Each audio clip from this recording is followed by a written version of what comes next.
മലയാള സിനിമയിലെ അതുല്യ നടിമാരിൽ ഒരാളാണ് ഫിലോമിന. ഹ്യൂമറും സെന്റിമെന്റ്സുമെല്ലാം അതിമനോഹരമായി കൈകാര്യം ചെയ്യുന്ന നടി. കുട്ടിക്കുപ്പായത്തിൽ പ്രേം നസീറിന്റെ അമ്മയായി കരിയർ തുടങ്ങിയ ഫിലോമിന പിന്നീട് ഗോഡ്ഫാദറിലും ഹരിഹർ നഗറിലും അമ്മായിയമ്മയിലും തുടങ്ങി നിരവധി സിനിമകളിൽ മലയാളികളെ ചിരിപ്പിച്ചും കരയിപ്പിച്ചുമൊക്കെ നിറഞ്ഞു നിന്നു. ഇന്നും ഫിലോമിനയെക്കുറിച്ച് കേൾക്കുമ്പോൾ മലയാളികളുടെ മനസ്സിൽ ആദ്യം ഓടിവരുന്നത് തളിയാനെ പനിനീര എന്ന ഡയലോഗാണ്. 1000-ഓളം സിനിമകളിലാണ് ഫിലോമിന അഭിനയിച്ചത്. ഫിലോമിനയുടെ സ്വദേശം തൃശ്ശൂരാണ്. പക്ഷേ സിനിമയിലെത്തിയ ശേഷം ചെന്നൈയിലേക്ക് സ്വയം പറിച്ചു നട്ടു. അവസാന നാളുകളും ചെന്നൈയിൽ തന്നെയായിരുന്നു. ആന്റണി എന്ന വ്യക്തിയാണ് ആദ്യം നടി കല്യാണം കഴിച്ചത്. സിനിമയിലെത്തും മുന്നേ തന്നെ 4 വർഷത്തെ ദാമ്പത്യത്തിനൊടുവിൽ അദ്ദേഹം മരണത്തിന് കീഴടങ്ങി. ആ ബന്ധത്തിൽ ഒരു മകൻ ഫിലോമിനയ്ക്കുണ്ടായിരുന്നു. പിന്നീട് സിനിമയിൽ ചൂടുറപ്പിച്ചു തുടങ്ങിയതോടെയാണ് നടൻ പ്രേം നസീറിന്റെ ഡ്രൈവറായ സണ്ണിയുമായി ഫിലോമിനയ്ക്ക് ബന്ധമുണ്ടാകുന്നത്. വിവാഹം കഴിക്കാതെ തന്നെ ഇരുവരും അക്കാലത്തെ ഒരുമിച്ച് ജീവിച്ചു. എന്നാൽ കടുത്ത പ്രണയം മൂലം ഒരുമിച്ച് ജീവിക്കാൻ തുടങ്ങിയതല്ലെന്നും ഒരു സാഹചര്യത്തിൽ കല്യാണം കഴിക്കാതെ തന്നെ ഭർത്താവാകുകയായിരുന്നുവെന്നും പറയുകയാണ് സണ്ണി.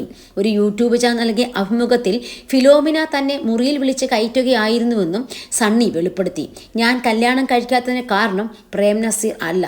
അന്നത്തെ കാലത്തെ കല്യാണം കഴിക്കേണ്ട ആവശ്യമില്ല എന്ന് വെച്ചാൽ റെക്കമെൻഡേഷന് ലേഡീസ് നമ്മുടെ അടുത്താണ് വരുന്നത്. അതുമാത്രമല്ല, നടി ഫിലോമിനയുമായി എനിക്കുള്ള ബന്ധം പ്രേം നസീർ സാറിനെ അറിയാമായിരുന്നു. അന്ന് ഫിലോമിന അഭിനയിച്ചുകൊണ്ടിരിക്കുന്ന സമയമാണ്. അതുകൊണ്ട് തന്നെ പ്രേം നസീർ സാർ പിന്നെ കല്യാണത്തിൻ്റെ കാര്യമൊന്നും എന്നോട് പറഞ്ഞില്ല. ഫിലോമിനയുമായി ബന്ധം ഉണ്ടായിരുന്നത് കൊണ്ടാണ് മറ്റൊരു വിവാഹം എന്നതിനെക്കുറിച്ച് ചിന്തിക്കാതിരുന്നത്. ഫിലോമിനയുടെ അടുത്ത് ഒരു ക്രിട്ടിക്കൽ സ്റ്റേജിൽ ഞാൻ പെട്ടുപോയതാണ്. ആ സമയത്തെ ഞാനും ഫിലോമിനയും ഇന്നസെൻറ്റുമെല്ലാം ഒരേ സ്ഥലത്താണ് താമസിച്ചിരുന്നത്. ഒരു ദിവസം ഫിലോമിന എന്നോട് പറഞ്ഞു, വാതിലിൽ ആരോ മുട്ടുന്ന ശബ്ദം കേൾക്കുന്നെന്ന്, അതുകൊണ്ട് തൻ്റെ ഫ്ലാറ്റിൽ കിടക്കാമോ എന്ന്.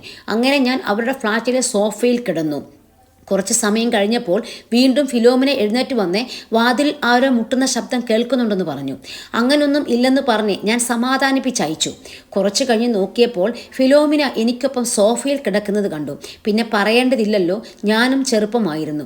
ഞാനും ഒരു പെണ്ണല്ലേ സണ്ണി എന്നാണ് ഫിലോമിന എൻ്റെ അടുത്ത് പറഞ്ഞത്. അങ്ങനെ തുടങ്ങിയ ബന്ധമാണ് ഞാനും ഫിലോമിനയും തമ്മിൽ. 10 വയസ്സ് പ്രായവ്യത്യാസമുണ്ട്. ചേച്ചി എന്നാണ് ഞാൻ വിളിച്ചിരുന്നത്. അന്ന് ഫിലോമിനയ്ക്ക് 5ാം ക്ലാസ്സിൽ പഠിക്കുന്ന ഒരു മകനുമുണ്ട്. വിവാഹം കഴിച്ചിട്ടില്ല, ഞങ്ങൾ ലിവിങ് ടുഗദർ ആയിരുന്നു എന്നാണ് ഫിലോമിനയുമായുള്ള ബന്ധത്തെക്കുറിച്ച് സംസാരിച്ച് സണ്ണി പറഞ്ഞത്.